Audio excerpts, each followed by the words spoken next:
I'm ready to change over to 220.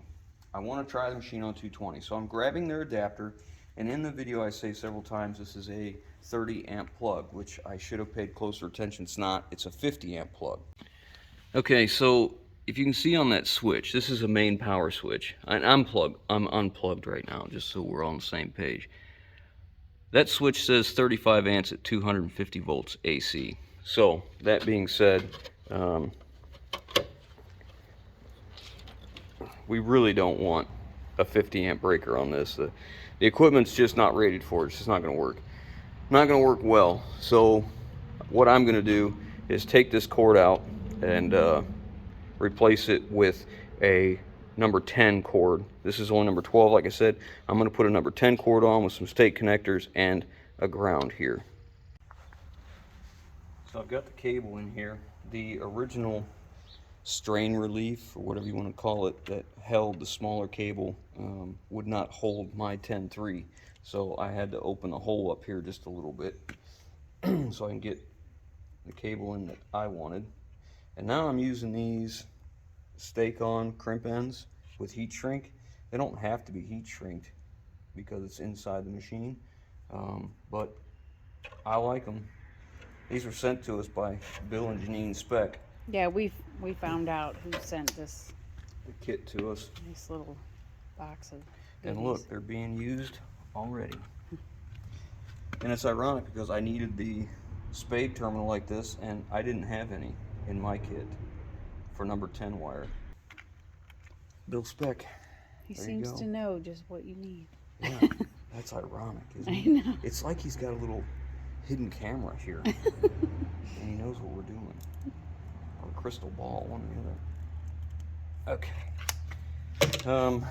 When I opened this up, I was careful not to get any metal down in there. I just turned it on the side and, you know, made it so all the metal fell out when I was making that hole bigger. So now, you know where this came from. Harbor Freight. Well, it was in a truck that I bought. And the problem with it is it leaks as much butane as it uses. So occasionally it'll spit out around the valve.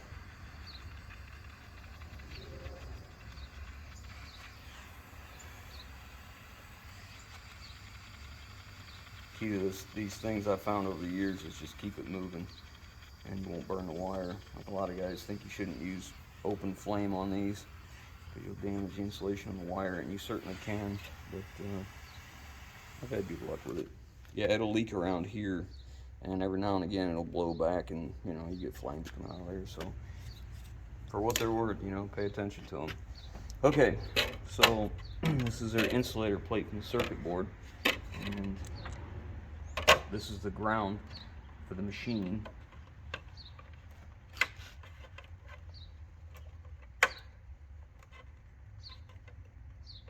Apparently,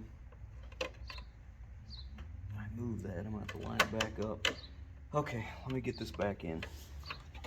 Alright, so once I got that through, and you tighten this up, there's you can see the little rubber insulator here.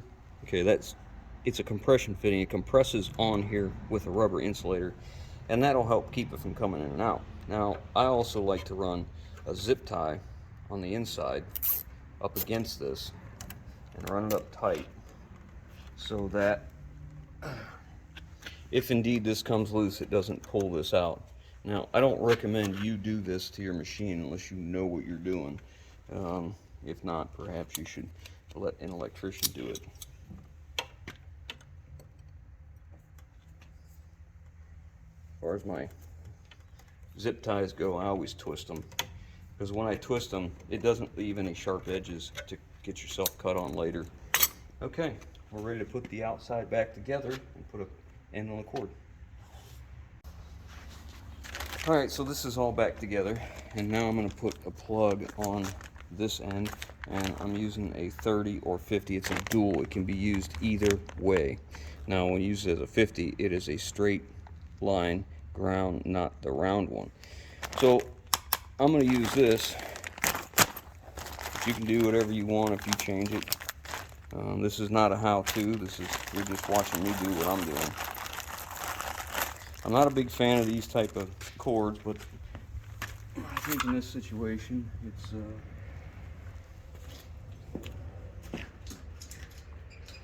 necessary.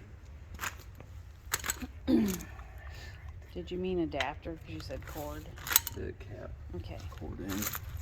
It's called a cord cap. Cord end. Whatever.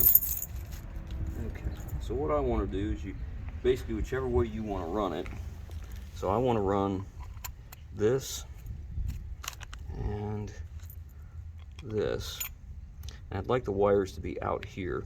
And then we're going to run our ground up here, which I'll have to double check that to make sure I got that the right way to my plug. Yes. Yeah, that's the right way. Because you can see it can go in as a straight. You could actually turn that and have it in the wrong way. First thing I want is all these to be, the two to be the same length. So I'm going to trim that back a little. Alright, so whenever I'm trimming cord like this, I don't go very deep. I'm just looking to kind of break the insulation. Okay, and after that I just peel it. If you bend it like this, it seems to break it loose and you don't damage the conductors underneath it. And occasionally you get a little spot like that, you gotta touch. Just touching, I'm not pushing down on it. You pull it out. Okay, now you have these insulators here. I find what I can do is just take a pair of side cuts, pull it down like this, grab it, and then cut it, and it gets it flush as I can get it. So I'll just do one of these, and wherever it ends up, cut it. I find this works better than a knife, because a knife, you know, anything you can do to avoid damaging the insulation on the conductors.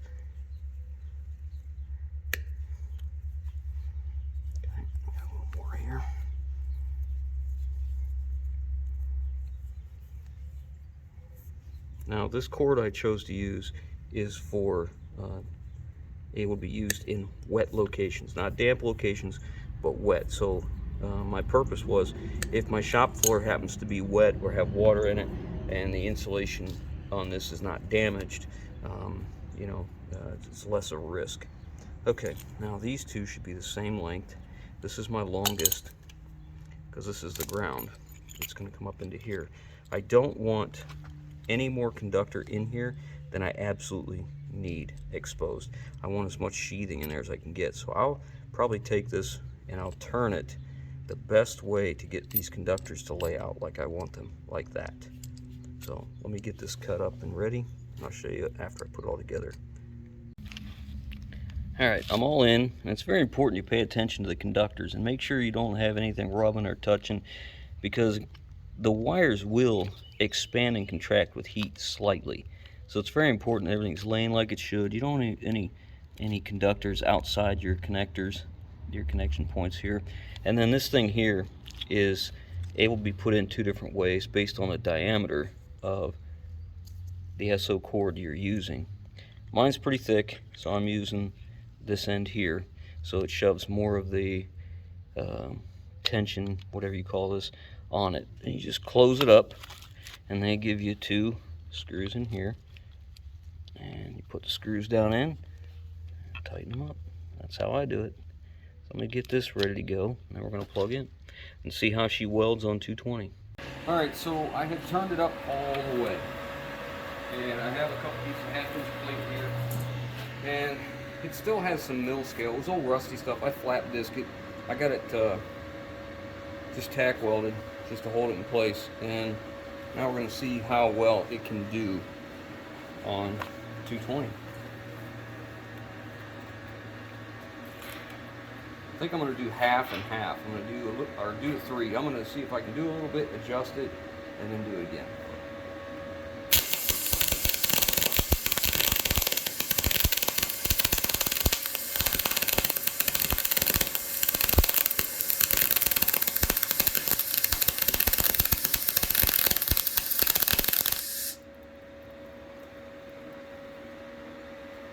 pretty nice puddle.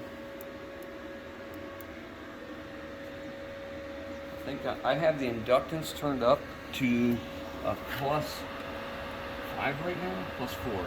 You go +5.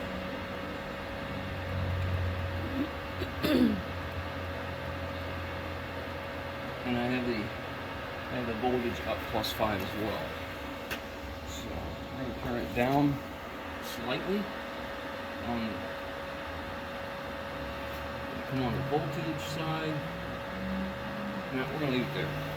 Turn the inductance up just slightly and see what we get then.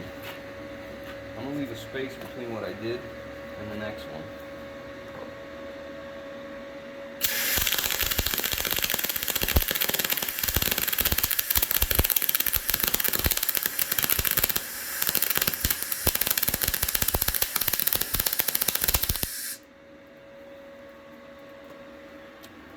Okay. We're getting some smoke on here, and I assume it's our dirty metal. I'm going to turn this down on the voltage. We're at 24.3 right now. It just lets me, I can only adjust the amperage. So let's go down to 190. There's not a chart for recommendations, just auto set. And I had that up as high as it would go. I just want to see what it will do going slightly down some.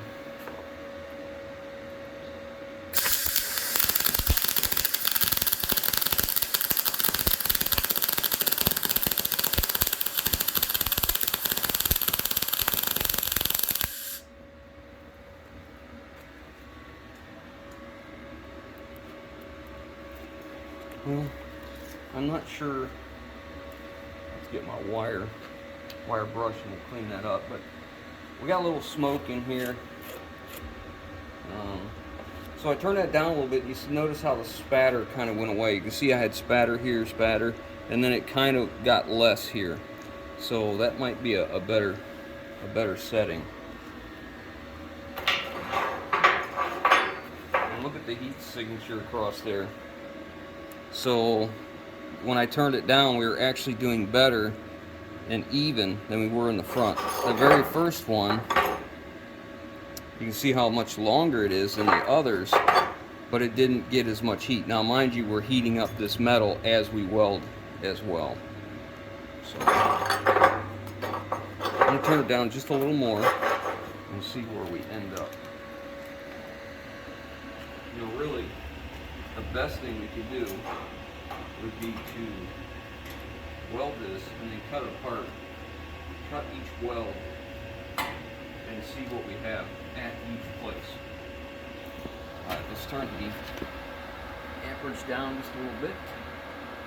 Go 180, 85. 185, let's see what that looks like.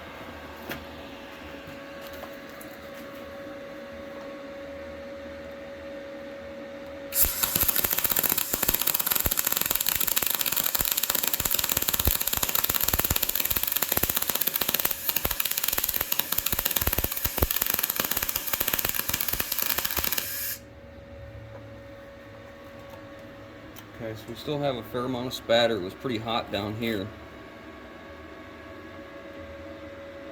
I think regardless, we're doing okay. The proof will be in the pudding. Turn the voltage down to 180.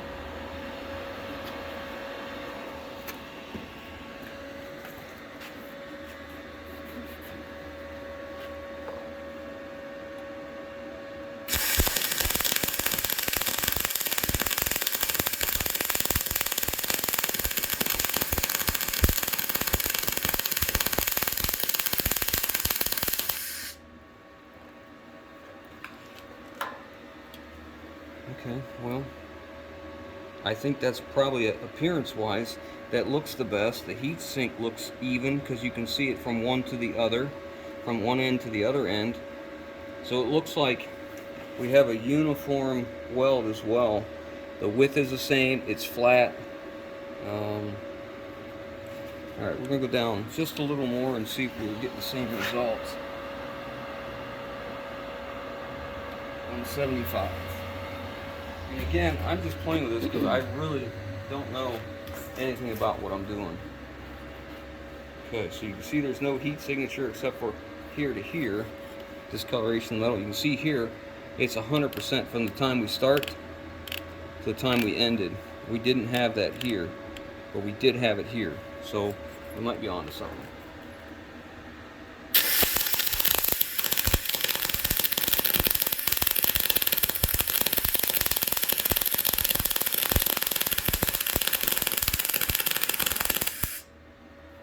I believe we're getting too low because I'm doing the same pattern. We're too low on the amperage because I feel like it's sitting on top.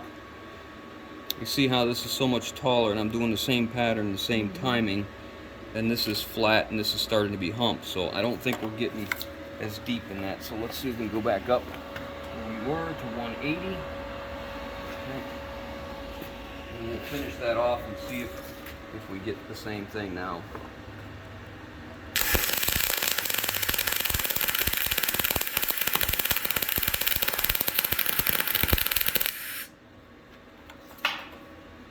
Yeah, I would say. Yeah, I feel like 180 is bringing us right back where we should be. And it's kind of cool. You can see in the end of it, even though I got off a little bit because I'm kind of running out of travel with my arm. I don't know, pretty interesting. Maybe in another video I'll cut these apart and get a look at them. But I got to tell you, I'm not upset with those results. The only drawback I see to this welder at all was that cord. You know, that adapter.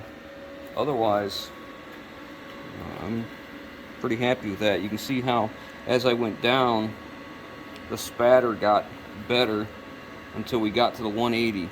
So we'll reference that. So if we're running 1/2-inch plate, we'll make note that it's 180 and 22.9 volts. Because that's not too bad. That's good for me, that's for sure. So we got a lot of projects going on right now with welding, so we're going to be putting this thing through its paces.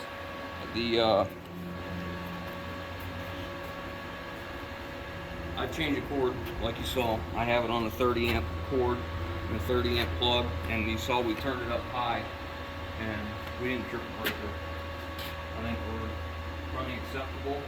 I gotta tell you, I think that setting we have now is probably the best because that's this one right here and that's that one right there. Whew. I almost touched that. Hot stuff. I almost grabbed that with my other hand. That's a pretty hot piece of metal. But yeah. Anyways, I think with the little bit of change that we did, the only question about this welder is how long will it last?